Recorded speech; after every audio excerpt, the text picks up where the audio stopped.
el latido de mi ansiedad.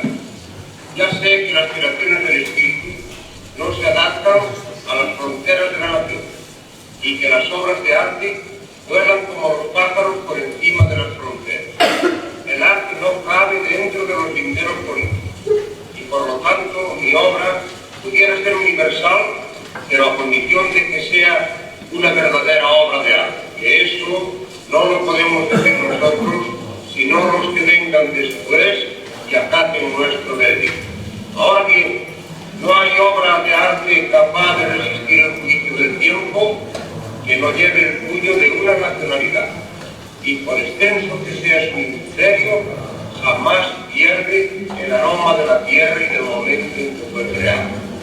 Así esta obra mía no pasa de ser un simple experimento artístico, pero aunque mereciese ser traducida a todas las lenguas del mundo, jamás dejaría de ser una obra de arte gallega, porque está hecha con zumo de tierra y miel de tradición gallega, dada para regalía del pueblo gallego, que si no alcanzó el estilo verdadero, se presentó por primera vez ante una colectividad de muchos miles de gallegos que se entregan por segunda vez a la emoción de los gallegos de Montevideo y de nuestros hermanos uruguayos. Es todo cuanto se me ocurre decir, pensando en que mi obra será bien acogida por el público que quiera presenciarla y por la crítica de este país admirable, que siempre ha tenido un lugar en mi corazón cuando vivía en Galicia, y hoy, más próximo a él, ocupa todos mis sentimientos de fraternidad. Muchas gracias. Bueno, non me digades que non é maravillosa esta narración que fai Castelao explicando o seu propio formando parte. Como él nos fala de que por suposto que a arte excede os límites das nacións, pero ten que estar sempre vencellada a un pobo. Ese zume e mel de afectos e de territorios. Porque para Castelao realmente a terra é un afecto e a arte é unha forma de expresar ese afecto, unha forma que ademais pode ser perfectamente universal, porque o mellor coas linguas podemos non entendernos, pero coa imaxe vámonos a entender sempre. Quixen ademais titular este paseo que quero facer con vos pola obra máis visual de Castelao, con ese formando parte facendo un pouco unha especie de vínculo con alguén que él non coñeceu, pero sí. E que tamén, bueno, nos últimos anos reivindicamos como unha desas figuras que ten que formar parte dese elenco que fai nación. Falo, por suposto, destes versos de Luisa Villalta, a que nos di eu vou así, formando parte. Non abandono, formo parte. Castelao nunca abandonou. Dentro de María, nesta presentación que acaba de facer, en que non nos gusta moito separar as facetas de Castelao porque é difícil, e porque non é xusto, porque para él mismo formaba parte dun todo, pero é certo que precisamente, como dicimos, esa parte de expresarse pola imaxe a nivel artístico, non sei ben, creo que molesta un pouco, non? Sí. Distorsiona. Fai un pouquinho así mellor, non? Manuel, me dices así, máis lonxe, escoitades atrás. Vale. Como dicía, esta parte visual é a que mellor representa, digamos, digamos, que a súa obra. É certo que a idea era facelo máis dun día, porque é complicado dedicar pouco tempo á obra visual de Castelao, e o certo é que a idea era ese 29 de xaneiro, sinto non podervos acompañar, unha gripe terrible, bueno, tamén temporais varios, non? Aloxoume desa posibilidade. O certo é que cada vez que intento resumir esta presentación acabo engadindo cousas, precisamente, cousas que todas e todos coñecemos bastante ben e polas que hoxe, como digo, quero que paseemos xuntas, porque por sorte cada vez a obra de Castelao é máis coñecida. É certo que nos planes educativos ainda non está plenamente inmerso, non? Castelao teño que recoñecer que como estudante que fui no seu momento de historia da arte, frustroume un pouco o achegamento que se quere facer moitas veces desde ese punto de vista estético de Castelao, e que precisamente por iso eu me negaba, en certo modo, a intentar fragmentalo, porque non o podemos estudiar desde un punto de vista estético exclusivamente. Ten que ir o tema, ten que ir a cuestión política, a cuestión nacional. El mesmo nos lo está dicindo nesa locución que acabamos de escoitar. Non podedes separar esa idea de nación, non podedes separar esa idea do povo da miña obra. Pero é certo que cando nos achegamos a él e a súa produción, que él mesmo di que quere que sexa tamén entendido como artista, realmente vemos que ten, como din, esta crítica, que lle fan unha das primeiras críticas que lle fan cando empeza a ser xa bastante coñecido, ten unha forza de penetración de alma magnífica. E ademais ten un estilo que vai a deixar configurado de xeito moi temperado, que vai a ser moi fiel ao seu estilo, con variacións, pero moi fiel ao seu estilo. E dentro desas diatribas nas que el ainda se atopa entre finais do século XIX e principios do XX, entre a liña e a cor, el sempre se vai a decantar por esa cor, por esa liña, por esa clara definición deses contornos.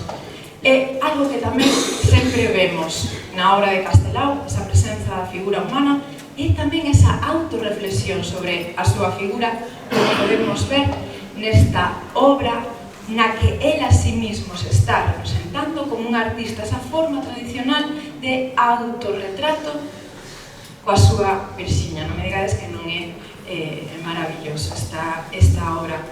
Ser diferente e ser existente, e el buscaba esa diferenciación e esa posibilidade de que nun primeiro momento podamos identificarlo. Non sei se coñecíades esta obra porque non é moi coñecida, pero o certo é que non necesitamos moito para decatarnos de que é Castelao, verdade?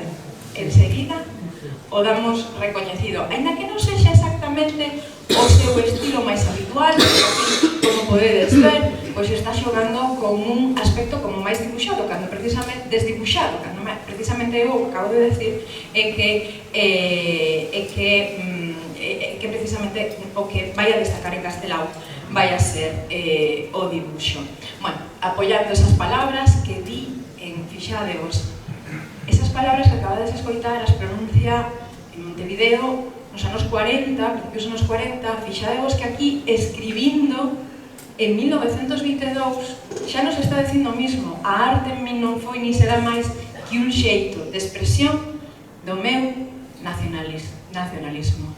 Non podemos facer distingos entre ese Castelao artista e ese Castelao nacionalista. Eu non teño máis que unha personalidade. E é que é certo que Castelao vai a estar moi dentro dunha liña de traballo da arte na que se traballa desde un punto de vista da socioloxía.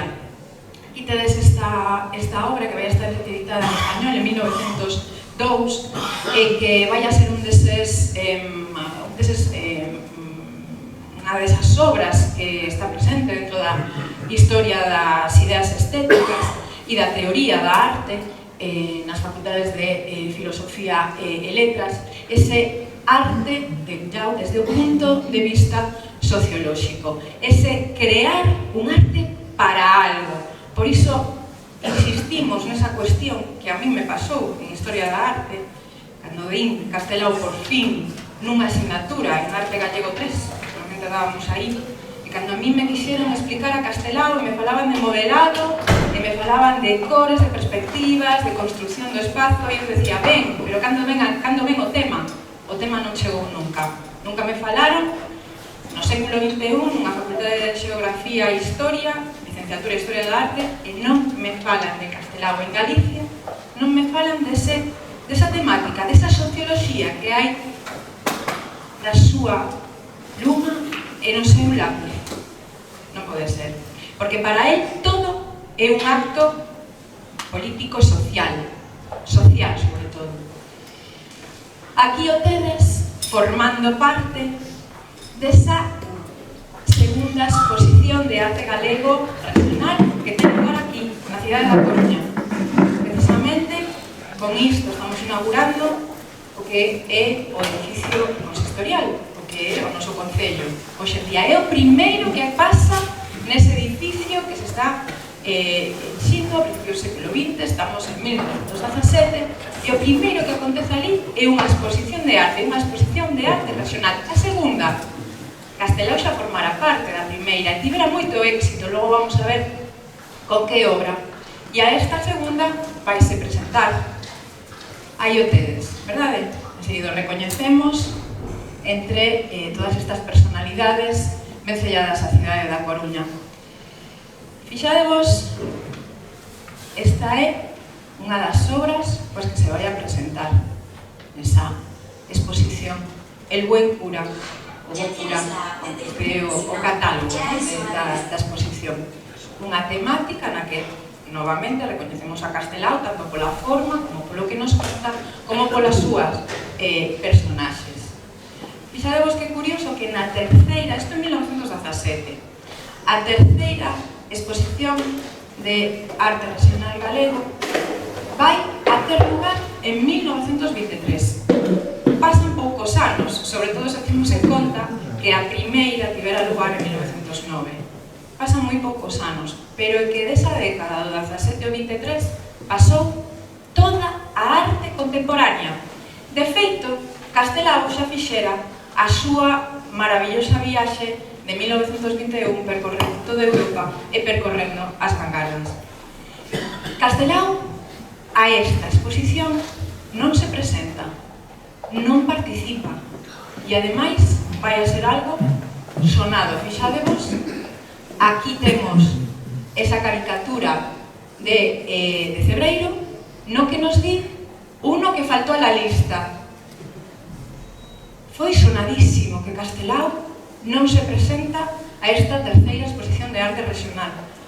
Son moitos os motivos, entre outros, que esa forma de entender a arte regionalista xa non podía seguir tendo percorrido, xa estaba rematada. Esa forma de entender unha arte regionalista moi decimonónica nese 1923 xa non podía seguir existindo, xa non podía seguir tendo ese percorrido, e así foi, porque estaba realmente como estilo artístico agonizando. Castelao o sabía, e ademais Castelao quería que se formase parte, que Galicia formase parte desa renovación da arte. Pero fíxadevos que foi moi gracioso e moi curioso que o que él nos di para non participar de esa exposición, esa terceira exposición de arte regional, é que él non está conforme porque se celebran en Galicia durante o verano. Que curioso, verdade? Esa explicación. Por que non participa da terceira exposición de arte regional? Non nos vai a contar todo isto que vos estou dicindo eu, que claro, as vanguardas, que ele xa viaxara, que ele quería que Galicia formara parte desa renovación, que non quería que se quedase atrasada, porque ele sabía que a arte era un motor sociolóxico, pero coa súa habitual retranca, dinos que non participa porque ese tipo de actos non se poden facer no verán. E a puntilla, moi ben apuntillado, como bo retranqueiro que era, moi intelixente, dinos, si se está facendo no verán, que queredes dicir? Que se está facendo para os turistas. Aí nos está dando tamén unha pista. Isto non é solamente un acto, digamos que banal, é unha exposición, ten que ser unha cousa seria, ten que ser algo que se estea facendo nun momento no que fixademos o que nos di, non? As cousas serias hai que facelas no inverno, hai que facelas en outro momento, non se pode facer no verán. Pero vai velada esa crítica, non? A ese momento que se está lexendo como se moi importante fora turista. Isto, pensadeo, cada vez que haxa unha gran exposición do Xacobeo que se estea facendo precisamente buscando esa atención do público alleo, non? Como esas grandes exposicións de los, non sei, yo que sei, vikingos, por exemplo, non? Non sei. Como el está creando xa de xeito moi temperán, fixadevos, esa forma de enfrentarse ao mundo que ás veces acontece que desde hoxe, cando facemos unha lectura de Castelao, cóstanos entendelo, porque nos quedamos como se dixéramos precisamente con esa primeira pátina, ¿no? Con ese decir, eu non vou porque esta de lo facendo no verán e a arte non é para o verán. Non, é que debaixo deso hai moitas outras críticas, hai moita retranca, como decimos. E iso, como digo, fixadevos que o di falando, o di escribindo, o di contestando nos periódicos, pero tamén o di visualmente. Porque nós, con esta imaxe que vemos aquí, se non levamos letra ao lado, creo que ben podemos interpretar o que está pasando. Alguén que non coñeza esta obra de Castelao, non sei se hai alguén na sala que non a coñeza. Vemos uns rapaciños que están así como moi noviños, que están así como avergoñados, ela case chorando con ese pano, e ao lado un cura. Que lle está dicindo ese cura? Hai que casar, home non, aquí non, hai que casar, hai que facer as cousas ben. Como podemos entender a ese Castelao, a todas esas capas de Castelao, con un simple golpe de vista? Como él se pronuncia desde a arte, e é que Castelao realmente xa se cría nun ambiente artesán artístico. El prácticamente segundo nace, o seu pai vai a ser reclamado por un dos tíos de Castelao desde a migración, e vaise a criar os primeiros anos coa súa nai e coa familia da súa nai. O seu avó é de oficio ebanista. Así que Castelao estáse criando xa desde pequeno nese ambiente artesanal, artístico, e se algo aprendemos do oficio do ebanista é que é precisamente moi importante o debuxo previo e o debuxo limpo, sen máis, porque ese debuxo previo é o que despois nos vai a servir de guía para leválo a esa talla da madeira. E se vos dades conta, o que estamos atopando constantemente en Castelao vai a ser ese dibuxo, que a veces ten cor ou a veces non, pero él, como digo, sempre se vai a estar expresando a partir dese debuxo. Ten desde pequeno digamos que ese contacto está exposto, de xeito moi temperado, a esa forma de arte, artesanía, pero, bueno, como sabedes, a súa profesión académica, digamos, a súa formación académica vai a ser a da medicina, porque él realmente non se forma, non ten unha formación académica, e cando digo académica da Academia de Belas Artes, non ten acceso a esa formación, é unha formación, vamos a chamar autodidacta, pero tamén lle vamos a chamar esa formación de oficio, porque é o que realmente ele pode aprender nese obradoiro co seu avó, un oficio, un estar xa desde pequeniño mamando, non? A profesión de dibuixante. Esta frase tamén nos encanta a todos. Estudiei medicina por amor a meu pai, deixei de exercela por amor a humanidade, por amor, sempre esos afectos, ese zume de afectos, os que el mesmo nos falaba, e ese zume de afectos é o que lle fai engadir a esta receta esa arte de expresión, que es desde o minuto 1, porque no cero temos esa formación nun obradoiro dun ebanista, vamos a ter as caricaturas, vamos a ter esas revistas que nos están acompañando a letra con imaxe. Canto non lle pode pasar a un cativo que lle cae unha revista como estas Caras e Caretas que el ve cando marcha xa a Argentina, moi pequeniño, vai a estar constantemente adquirindo esta revista de Caras e Caretas na que vai a ter, por certo, unha presencia importante o debuxante galego Caolo Aces. E el, imaginadevos ese neno, ao que llevan chegando esas revistas, como digo, canto non nos pasaría nos de pequenos que nos chegan esas revistas ilustradas, e que nos fixamos sempre, verdade, no debuxo, consumimos ese debuxo, sempre estamos buscando ese debuxo, despois vai a letra. Así que, como vemos, isto é un paso fundamental. Ademais, el mesmo sempre reclama ese paso fundamental na súa formación, esas primeiras revistas de cativo as que vai a estar entusiasmado, vai a ser case como unha escola para el, e ademais vai a ser unha tipoloxía artística a que sempre vai a cultivar, non? Intensamente, sempre ademais, como digo, esa imaxe acompañada de letra. Volve da migración, pasa por esa etapa universitaria, e na súa etapa universitaria tamén temos que destacar esas actividades artísticas e culturais, non? Ao fin e ao cabo. Na miña primeira mocidade na Casa da Trolla, cando a miña alma sofría de sarampero, e non pensaba máis que sair de turno tocando guitarras polas rúas, fixen os primeiros dibuxos humorísticos. Debuxos. Bueno, sabedes que el, cando está na súa etapa universitaria en Santiago, vai a estar hospedado no Pazo Raxoi, bueno, sabedes que sempre rodeado de arte. E fixadevos eses debuxos, do que el nos fala, que son uns debuxos, álbumes autorreferenciados. Isto encántame, porque el mesmo di, como sempre xoga ca súa figura, que xa ten tamén ese cariz de caricatura, non?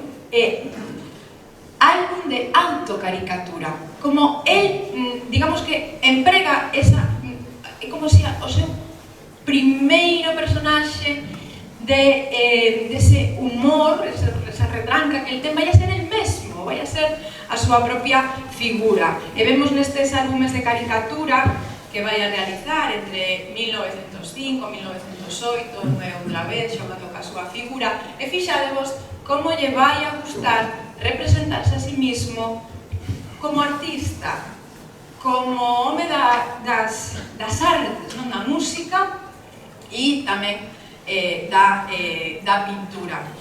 Pero tamén lle gusta representarse de outras maneiras, non? Como, por exemplo, dormindo, non? Así que temos un pouco de todo. Fixadevos que nese dormindo volvemos outra vez ver o humor, non? Aquí parece un artista serio, pero fixadevos esa estampa maravillosa, non? Castelao dormindo, salindo os pés, con ese corpo longo que tiña, salindo os pés por fora da cama. Non sei se era unha cama esta no Pazo na Raxoi. E efectivamente vai a participar xa de maneira moi temperá nesas revistas que teñen tirada sobre todo a nivel regional. Aquí o vemos participando en Vida Galega. Fixadevos, estamos falando, como vos digo, dun momento 1908-1909, un momento xa moi temperán. Se nos damos conta, este vai a ser o mesmo Castelao que vamos a ver despois en Cousas, que vamos a ver nos seus óleos, que vamos a ver unha e outra vez. E este Castelao o que vai a participar xa tamén de maneira moi temperá no segundo Salón de Cómicos de Madrid en 1908. Eduardo Dieste vai a levar unha das súas obras a aquí tedes, ese Salón de Cómicos de Madrid, e vai a ter moito éxito e vai a ser chamado de feito para participar en 1909 el xa personalmente. Vai a ter moito éxito non solamente no pictórico, sino tamén no personal. El, cando chega a Madrid ese segundo Salón de Cómicos, vai a ter moi boa acollida polo seu propio carisma personal. 1909 tamén é o momento desa primeira exposición regional de arte galego. Antes falábamos da segunda e da terceira, que tiveran lugar na Coruña, 1917 e 1923 respectivamente. Esta que ten lugar en Santiago, e a que el vai a presentar novamente esta temática que tanto lle interesa, esta temática popular, pero esta temática popular ademais de goce, de disfrute de todo o pobo. É como querer traernos aquí ese momento de unión, de goce tan representativo do que é a tradición galega. É un tríptico, esta é a parte central, vemos perfectamente unha romería, pero é unha romería entendida desde ese punto de vista de darlle unha volta por o tamiz da caricatura. Vamos a ver, por exemplo, dentro destas formas das romerías, das verbenas. Esta é unha obra máis tardía, é unha obra xa de Maruxa Mallo, xa é outra linguaxe, pero fixadevos que esa idea compositiva, un poquinho como casi de horror vacui, non? De eses elementos tradicionais colocados así un pouco de maneira como aglomerada, non? O vamos a seguir tendo presente. Aquí vou a dar un salto estilístico tremendo, porque fixadevos, paso de Castelao nese momento totalmente álxido do regionalismo, a esa Maruxa Mallo xa con unha linguaxe, vamos a decir, que pre-surrealista, a este último Castelao, esta romería de 1943. Contase que é a penúltima obra en óleo que fai Castelao. E fixadevos que cambio pegamos, non? Pegamos un cambio tremendo dentro da propia estética de Castelao. De feito, eu estou segura de que é unha desas obras que nos deixan totalmente abralladas de que sexa Castelao, verdade? Si a poñemos sin contexto, vai nos costar distinguir a ese Castelao. Se cada vez está un poquinho máis cercano nesta romaría a idea de romería que viñamos arrastrando desde o romanticismo. Esta é unha das imaxes de romaría máis coñecidas, máis icónicas do romanticismo galego, esa romería nas cercanías de Santiago de Dionisio Fierros, que, como vos digo, está un poquinho máis cercana, fixadevos, que curioso, a esa última romaría de Castelao que non a esa primeira festa na aldea que presenta en 1909 a exposición regional.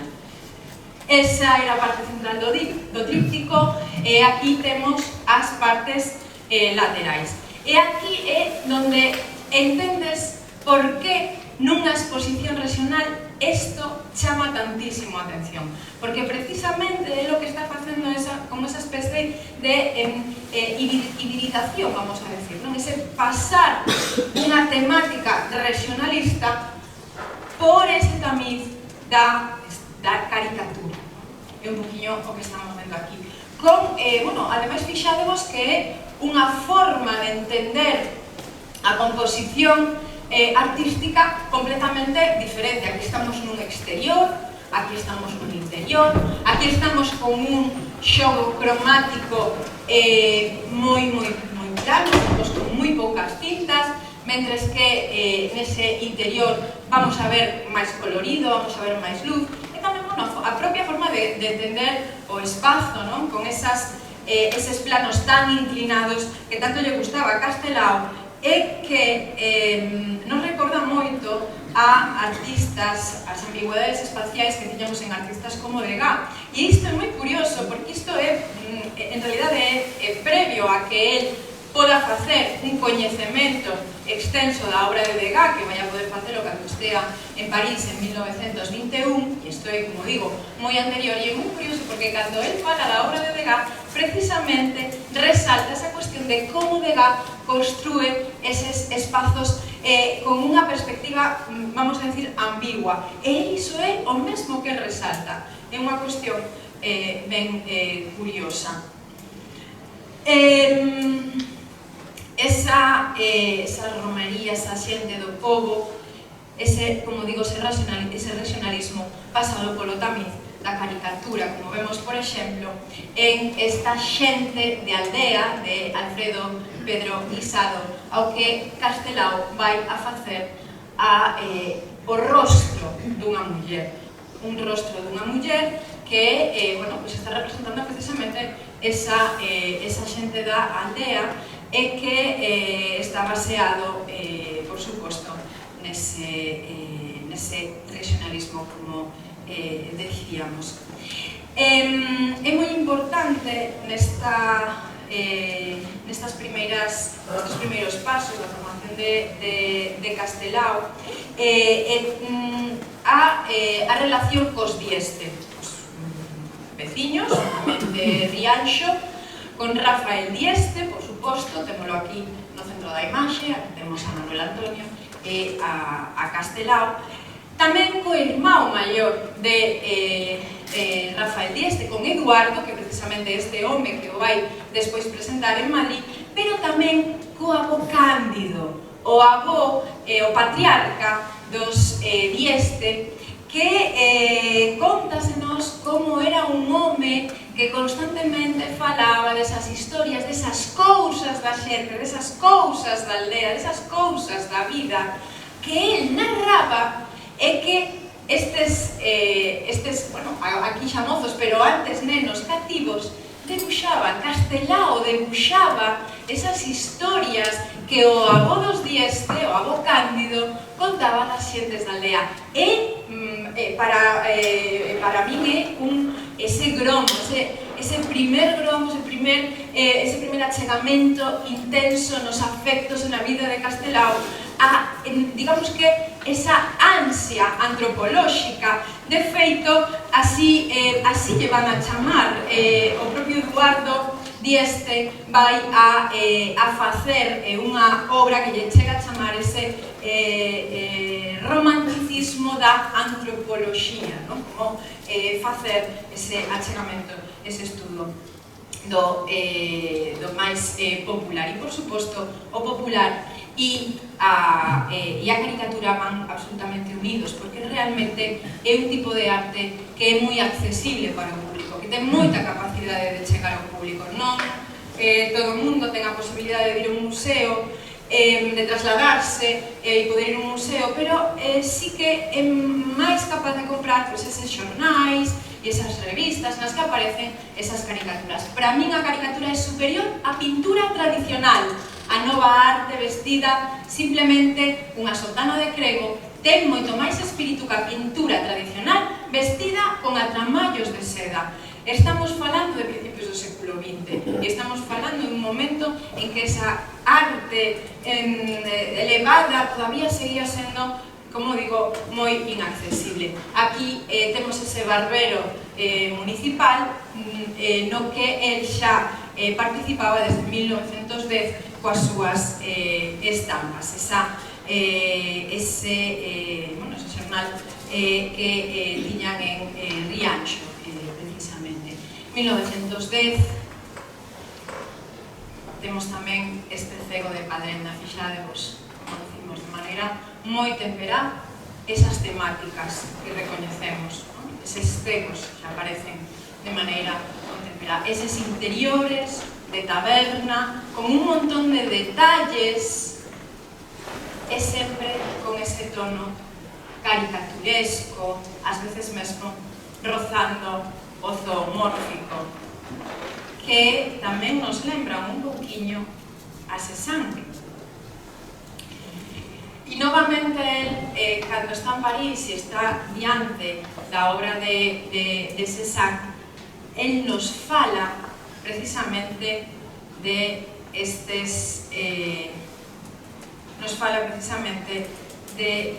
estas tolerías, se chamaba estas tolerías novas, e nos fala desta obra, e nos fala destes xogadores de naipes, e nos fala de ese mosaico de cores a medio endurecer e que non axusta ben co que logo aquelas pastas fosen esmagadas por unha planta que deixa lisas e brillantes as partes máis salientes. Ten un dibuixo inocente que ben poidera ser intencionado, un dibuixo amarelado e perfectamente novo. Non quero decir tolo. Esa especie de xogo que fai constantemente Castelao coa idea das tolemias da arte nova. Xogamos entonces entre esa modernidade e ese espírito regionalista no que él se está desenvolvendo, porque en este 1910 está plenamente vixente esta linguaxe regionalista e, por suposto, entre esa linguaxe regionalista quen está imperando nese momento vai a ser Sofocles. Pero tamén, fixadevos, que nesta construcción dos interiores e do espazo sempre van a estar moi presentes o que son todas as teorías da arte anteriores, esos espazos barrocos. Aquí temos un Velázquez, aquí temos un Teniers, por certo, dúas obras, tanto como Velázquez, como esta obra de Teniers que temos no Museo do Prado, e que Castelao pode ver cando está en Madrid, e que é realmente un dos seus grandes referentes. A pintura flamenca, esa pintura, o que el chamaba os primitivos, é unha das súas grandes fontes de construcción estética. Fixademos nas interior das tabernas, isto tamén lle pasa a Velázquez, como construe esos espazos moi anecdóticos, un pouco grotescos, e con esas dobles habitacións que nos levan a un algo que está pasando en outro lugar e que non lo narra, pero non nos lo acaba de narrar. Ese é un recurso tremendamente barroco, como podemos ver aquí. Digamos que o seguinte paso na vida e obra de Castelao vai a ser ese momento de casar con Virxinia, de formar a súa familia, de buscar esa profesión despois de exercer mínimamente como médico. Vai a ser esa volta a Galicia, ese contacto constante coas tertulias, esa forma de arte, de facer arte entre todos, de falar, de decidir, de en que me vou a expresar, que ten que pasar para a arte galega para poder construir esa nación.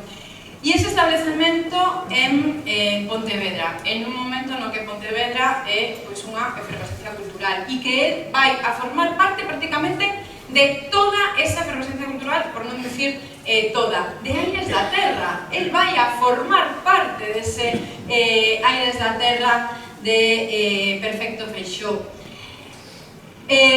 Vai a formar parte de esas irmandades da fala. Es en 1916 no que Castelao decide adoptar ese monolingüismo en galego e que empeza esa especie de carreira, imos dicir, por construir, por pechar, por darlle perimetraxe a unha idea de cultura galega que poda estar ben construída, ben arquitecturizada. Ese 1916 vai a ser un ano fundamental para Castelao. E está, ademais, nun lugar que vai a apoiar, por suposto, ese crecemento. Un dos grandes personaxes que van a ter moita importancia neste momento de 1916, no que, por certo, digamos que o seu paso na arte, na cultura, na creación do patrimonio está, como digo, en un momento de efervescencia, pero que realmente, como podemos ver hasta agora, o que é a base da súa linguaxe artística xa está creada, xa a ten creada, vai ao mellor a facer distintas experimentacións, pero a base xa está creada. Aquí vai a toparse con Sánchez Cantón, nesa Pontevedra de finais da década dos 10, que vai a ser un home moi importante, vai ter un gran vínculo con el, é un home, igual que Eduardo Dieste, moi relacionado co que é a historia da arte, pero xa mesmo a nivel estatal. De feito, Sánchez Cantón vai a ser director do Museo do Prado e digamos que vai a ter, como falamos, un importante peso na súa obra. De feito, vai a ser Sánchez Cantón o que se faga cargo da edición do álbum Nós. É un dos grandes promotores tamén de Castelao en Madrid. Un home que que se move en toda esa efervescencia pontevedresa. Aquí temos ese clube Carepas, que é unha especie de clube de... A ver, definido como un clube de remo, pero en realidad é un clube social da élite intelectual pontevedresa, un poquinho estilo deses clubes de remo de Oxford, das universidades así británicas. El vai a realizar o deseño da súa bandeira, que curiosamente vai a parecerse moito á bandeira da Armada xaponesa, e é que realmente o tema de Xapón está tamén bastante presente nesa construción estética de Castelao. Fixadevos o que di da edición de Nós, con Sánchez Cantón. A edición, como ti ali vas, pareceme a cousa máis limpa, máis honrada, máis fidalga que levo visto. É un encontro todo admirable e as reproduccións para mí non teñen tacha ninguna. Mil apertas, o tenho moi agradecido, amigo e algo máis Castelao. O álbum Nós os une moito. O que os vai a separar vai a ser o álbum Milicianos, porque a deriva de Sánchez Cantón vai en unha liña política moi diferente e antagonista a de Castelao, e vai acabar coa súa boa relación máis ben hacia todo o contrario. Tamén, por suposto, nese seminario de estudios galegos ou nesa creación do Museo de Pontevedra, que ven, el vai a ser un dos vocais desa creación do Museo de Pontevedra, e vai un poquinho como a consolidar toda unha trayectoria da Deputación de Pontevedra no apoio o que vai a ser a creación artística galega xa desde o século XIX, desde finais do século XIX. Nesa procura do estilo de Castelao é unha procura moi intencionada e moi reflexionada. Como Castelao no follógrafo nos deixou moito por escrito, sabemos moi ben por onde iba a súa deriva estética. El está nun momento, digamos, no que a nivel estilístico estaríamos saindo do que sería esa estética do modernismo, no que modernismo-simbolismo, no que el se vai a apoiar tremendamente. Aquí vemos estas imaxes de estas produccións de Santiago Rusiñol, modernista, simbolista, que vai a ter moito impacto na súa obra. Vemos, por exemplo, nesta Dona do Pazo, esta imaxe, esta Dona do Pazo de Castelao. Vemos aquí ese Castelao máis modernista, simbolista, que está apoiándose pois neses nomes, como pode ser Corredoira, non? Aquí vemos outra obra tamén con ese cariz do modernismo simbolismo, pero xa, digamos que máis contemporáneo. Outro dos homes que vai a ter influencia dentro desa linguaxe modernista simbolista sería este Ramón Zubiarria, que vemos o seu gaiteiro de Cambados. Nesta obra, A tentación de Colombina, de 1917, que foi para o Café Rollati de Pontevedra, que hoxe o temos no Museo de Pontevedra, vemos esa temática relacionada coa comedia da arte, tamén de corte moi modernista, que, bueno, se cadra,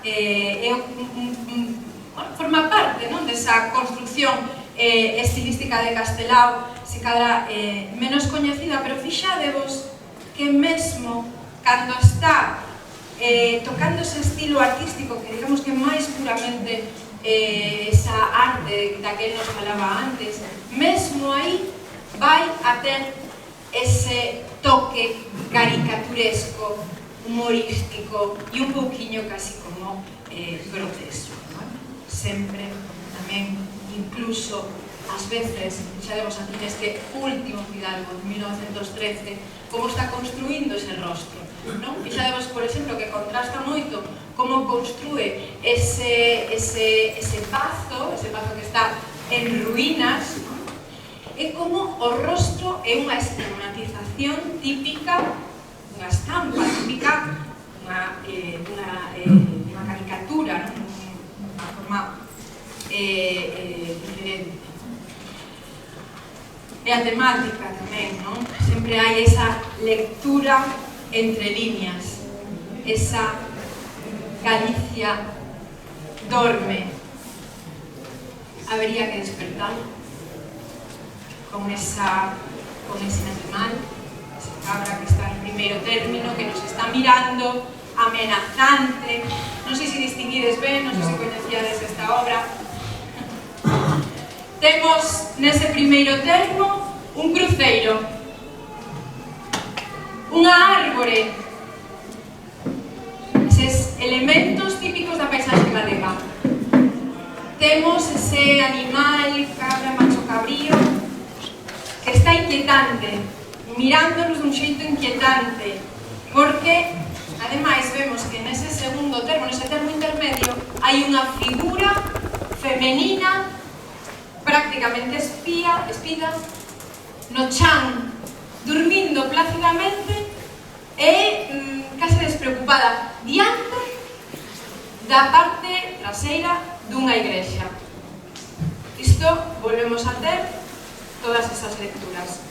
Pero Castelao, que lle importa moito o tema, e lle importa moito esa reivindicación social, non lo deixa sen título, dalle título, nos di Galicia durme. Faríamos ben en despertala, porque hai algo que acecha, hai algo que lle vai a que está, digamos que, amenazando. E que ela parece que está aí un poquinho comida. Bueno, aquí, para concluir nesta cuestión que ten que ver con esa creación do estilo de Castelao, simplemente vos traio este retrato de Raquel Meller dentro desas conversas, desas tertulias sobre a arte que había a principios do século XX, finais do século XIX, e que falaban desa España blanca e esa España negra, esa España do iluminismo mediterráneo, unha pintura máis asociada con ese mundo mediterráneo, e esa España que tiña que ver con esa pintura que tiña máis que ver con modernismo e que tiña máis que ver pois con eses pintores do arco Sorolla, por suposto, este Zuloaga, que tiña que ver con ese arco cántabro atlántico. Por suposto que nestas conversas Castelao vai dicir que a arte galega, e así o fai el, ten que seguir este camiño. Ese camiño do que é intenso, do que ten que contar, ¿no? É un pouquiño como se un poquinho como un casi tamén como un determinismo xa tamén como atmosférico, non vamos dicir.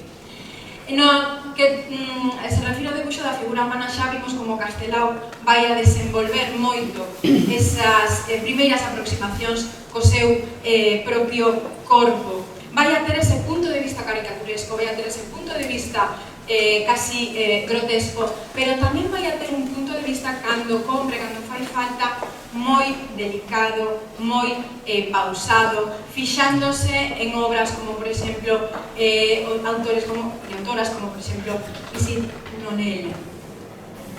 Esa preocupación pola xente do pobo e a xente que sufre, sabemos que Castelao ten ese desprendimento de rutina de forma moi temperá e sempre van a estar presentes esas figuras dos cegos, que ademais tamén é certo que van a ter moita presenza no que é a figura popular galega. Sempre intentando un poquinho tamén como adaptarse a ese contexto do que nos quere contar. Vemos que hai un cambio, un salto importante, xusto coincidindo con un momento no que morre o fillo de Castelao, cara unha pintura máis intimista, máis reduccionista e como virada cara esa individualidade interior. Como podedes ver neste mariñeiro cego do ano 29, no que está prácticamente reducindo todo o anecdotario, deixando unha pintura moi limpa e moi íntima.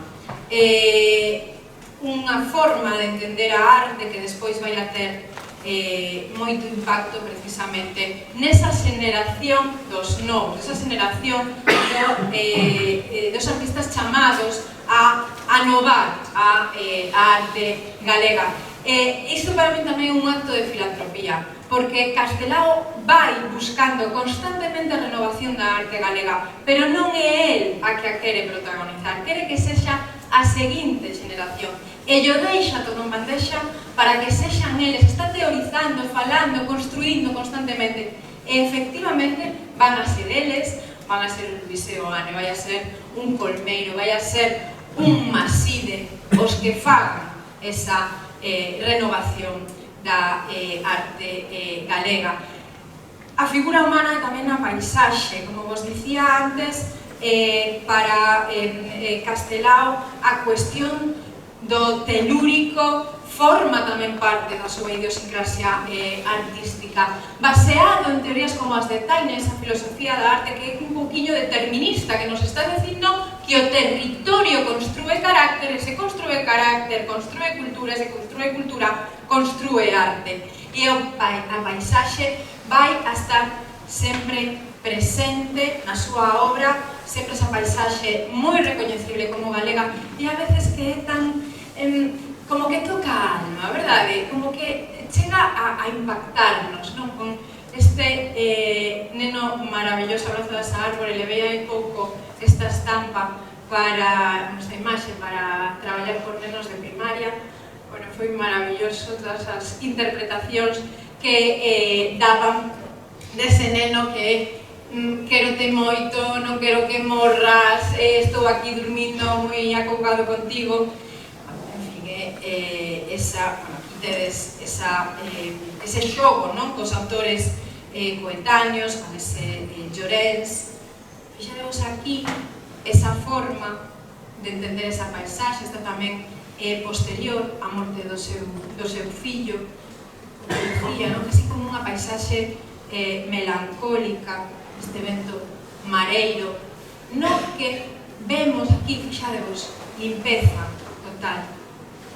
Esta praia dos anos 20, este parraño, aquí vese moi ben esa outra característica habitual que a veces nos pasa un pouco desapercibida da arte de Castelao, ese impacto do xaponesismo, desa arte xaponesa que tanto tivo que decir na construcción da nova arte europea, esa arte xaponesa que vai entrar por portos como Lorient en Francia e que vai a ter un impacto inmediato na obra dos impresionistas e dos post-impresionistas. Mirad estos cons, esa forma de entender a construcción do mar e, sobre todo, esa simplificación, esa pureza de formas que nos chegan a través das estampas xaponesas, esa expresividade que falan por si sola deses elementos paisaxísticos. Esa depuración, por suposto, é o que vamos a ver nos álbumes. Os seus álbumes son a depuración de todo ese elemento core, ese elemento máis, digamos que... Vemos aquí algúns dos seus grandes, xa estivemos falando, de algunhas das súas inspiracións, tanto a nivel en Argentina, como despois cando está en Europa. Este álbum Nos, que vai a ser ese primeiro álbum que el publique, aínda que xa sabemos, como comentáramos, que xa estivera experimentando con esas cousas da vida desde que era ben cativo, dunha maneira completamente espontánea e natural, como podéramos facer calquera de nós, ese contacto con Sánchez Cantón e que el lle di isto é publicable, isto é moi interesante, e esa presentación como exposición xa dese álbum Nos, que, como sabemos, además hai pouquinho que non lo contou Isa Risco nun reel que temos colgado no Instagram, vai a ter lugar aquí en marzo de 1920, aquí, bueno, aquí casi, sería aquí, antes de aquí, nese edificio maravilloso de Faustino Gómez Gai, para este Círculo de Artesáns. Este Nos de Castelao, por favor, mirade como empeza este Nos de Castelao. Esta estampa que nos fala de todo Castelao. Nos fala, bueno, para mí, non sei, o primeiro que vedes, pero o primeiro que vexo é, decir, ese coñecemento da anatomía humana que, bueno, seguramente lle dá o feito de ser médico, efectivamente, non? Pero fixadevos que tremendo impacto esta imaxe. Xa vos digo que a mí a primeira vez que me fala, bueno, a primeira, segunda, terceira, cando me dan Castelao na carreira e me fala solamente da construcción estética, me enfada moito. Pero que despois vexo isto e digo, bueno, pero que a nivel estético está moi ben. A nivel compositivo, a nivel de creación do espacio e a nivel de creación da narrativa, é absolutamente brutal todo o que nos está costando con esa estampa, ese ventre no que aparece un esquelete con ese impacto no cráneo e ese outro cativo rollizo que sí puido nacer e que está sostido por algo, efectivamente, esa vida, esa morte e ese decir, aquí pasa algo moi duro, pero pode haber esperanza, e esa estrela que o coroa. Está moi relacionado precisamente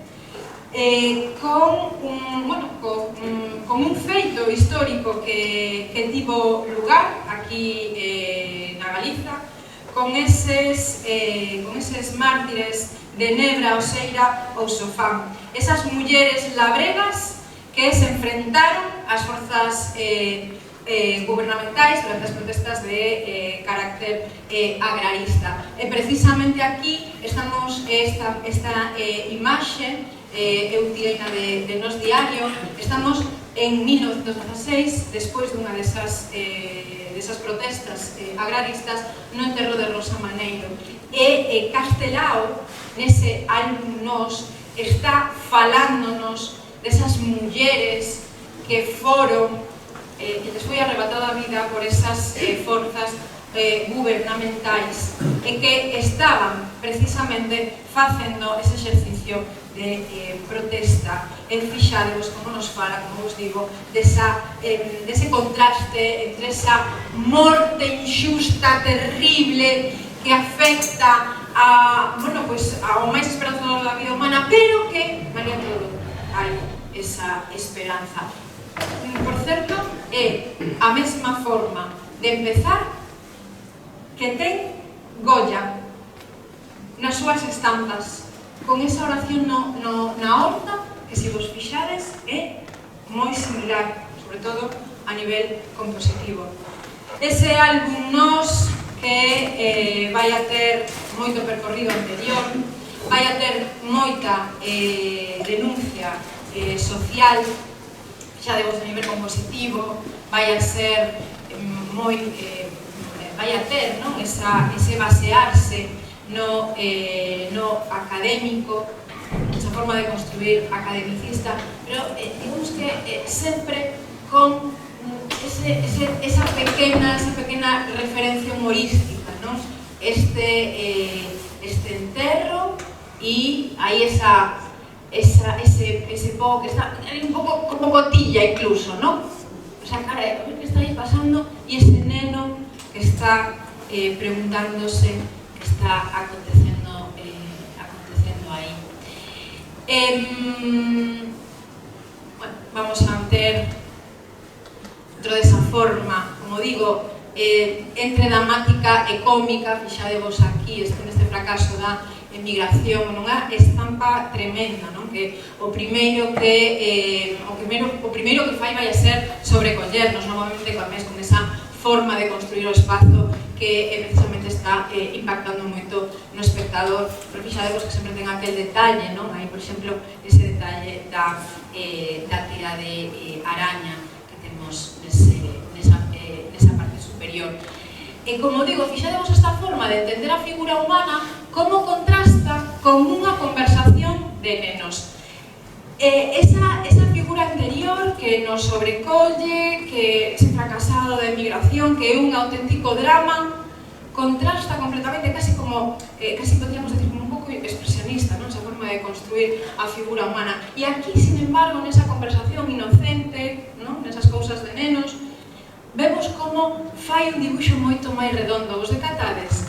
Sempre tratando como con outra delicadeza esa figura humana que contrasta moitísimo con esta outra. Fixadevos eses nenos redonditos, rechonchos, jugositos, como contrasta con esta figura do cacique, grotesca, novamente, moi caricatural, eso. Entendido. É que entendemos todo, fixadevos como con 4 trazos entendemos perfectamente cal é esa conversación. Ese home que baixa a cabeza, ¿no? Ese homiño con ese paraugas aí colgado que baixa a cabeza, sabendo que hai si poder acoller paraugas, darche, como fixeron as mulleres das encrobas. Non o sabía, todavía non acontecera. A man, esa man, encanta, fixadevos a construcción das mans, para os artistas sempre é moi importante a construcción das mans, porque as mans é a súa ferramenta, co que eles traballan.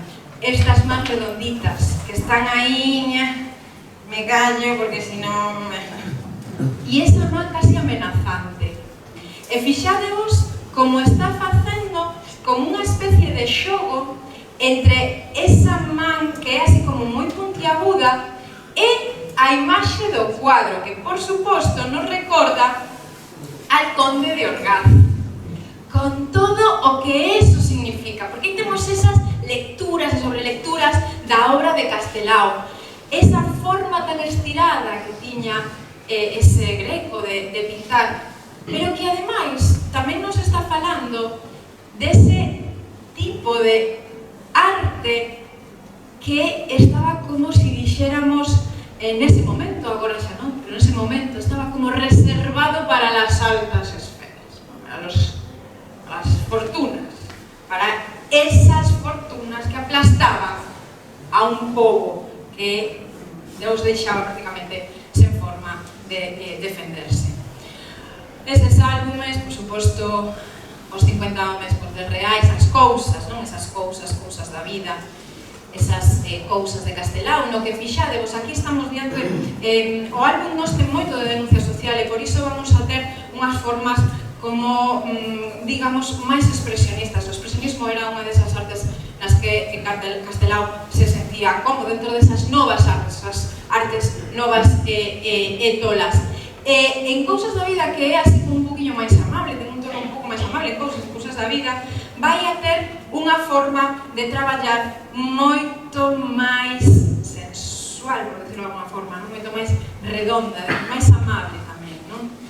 Ou, por exemplo, nas súas máis tardías, ese álbume de Negros, no que cambia completamente a forma de expresarse, porque cambia a temática, non ten nada que ver. E, por suposto, os álbumes da guerra.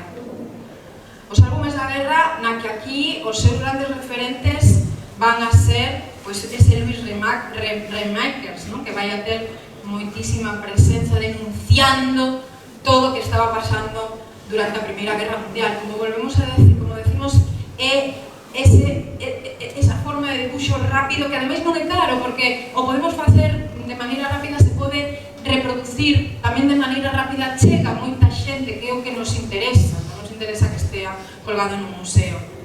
Este Luis Remakers, pero tamén, por suposto, Goya, que foi un dos grandes pioneiros a nivel internacional en denunciar esos horrores da guerra. E voume quedar simplemente con esta obra dentro desa Galiza mártir, na que tradicionalmente se fala que está representando precisamente a Alexandre Bóveda nesa derradeira lección do mestre. Esa derradeira lección do mestre que despois vai a levar a Eolio, que de feito vai a ser a última obra que el realice.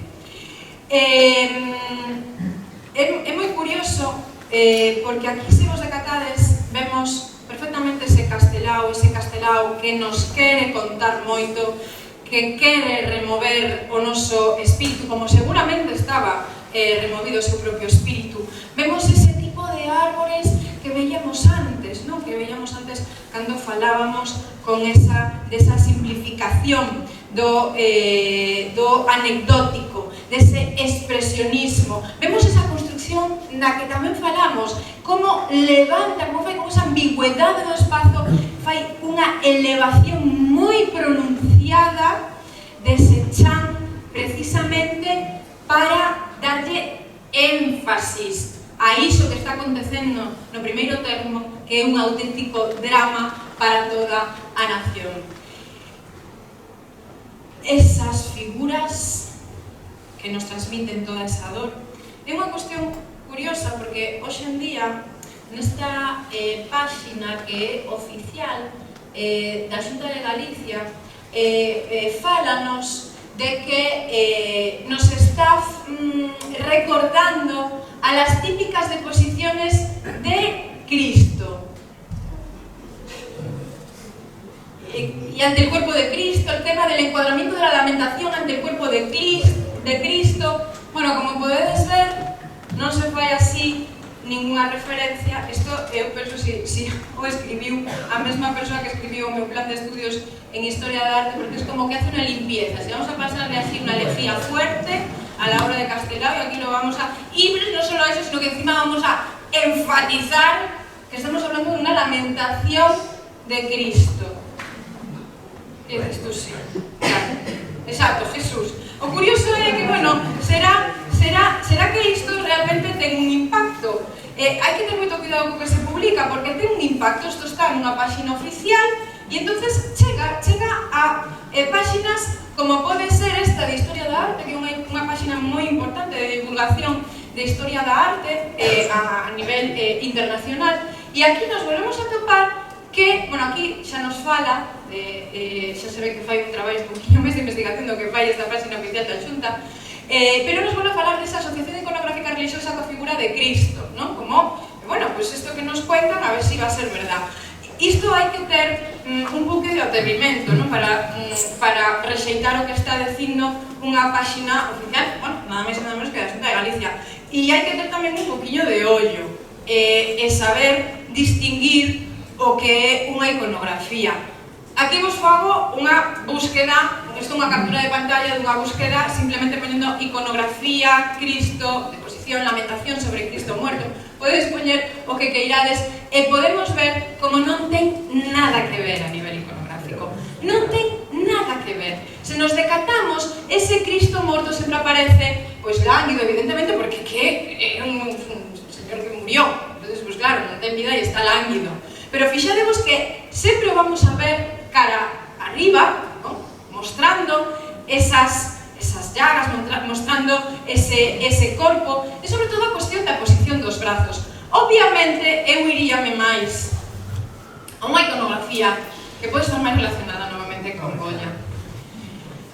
Pero fixadevos, por suposto, o tratamento a nivel cromático, o tratamento tamén mesmo a nivel de construcción espacial. Fixadevos como aquí este corpo xacente tamén o vemos nunha elevación e tamén o vemos nese primeiro termo, pero se vos fixades a disposición das mans volve a ser diferentes.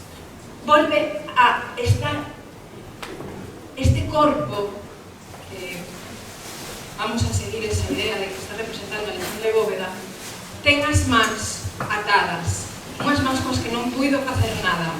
Non puido facer nada Alexandre Bóveda, nin todos os mortos desa Galicia mártir.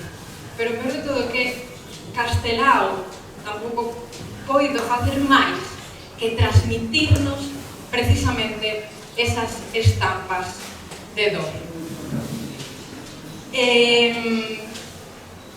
Vámoslo deixar aquí, pero vou rematar precisamente con outra arte na que Castelao tamén participa e que participa nese mesmo momento no que está elaborando as súas estampas da guerra, todas esas estampas que despois van a ser seguidas por exemplo, por as estampas de atención de Luis Seoane.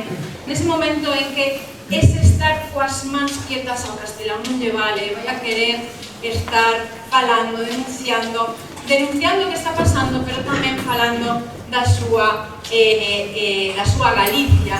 E aquí vos deixo simplemente coa obertura da peza cinematográfica, porque Castelao, dentro de todas as artes, tamén participou da sétima, participou con esa Miss Ledia, non? En 1916, a primeira película galega de ficción rodada na Toxa, naquel fai de pastor protestante, unha película ben interesante, que tedes colgada en YouTube.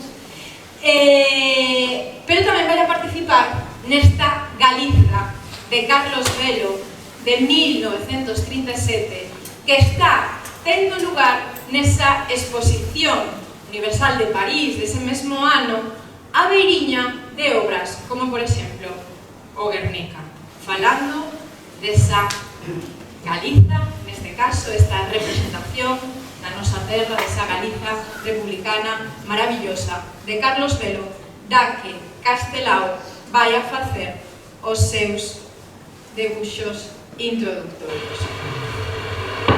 Moitísimas gracias e até a próxima.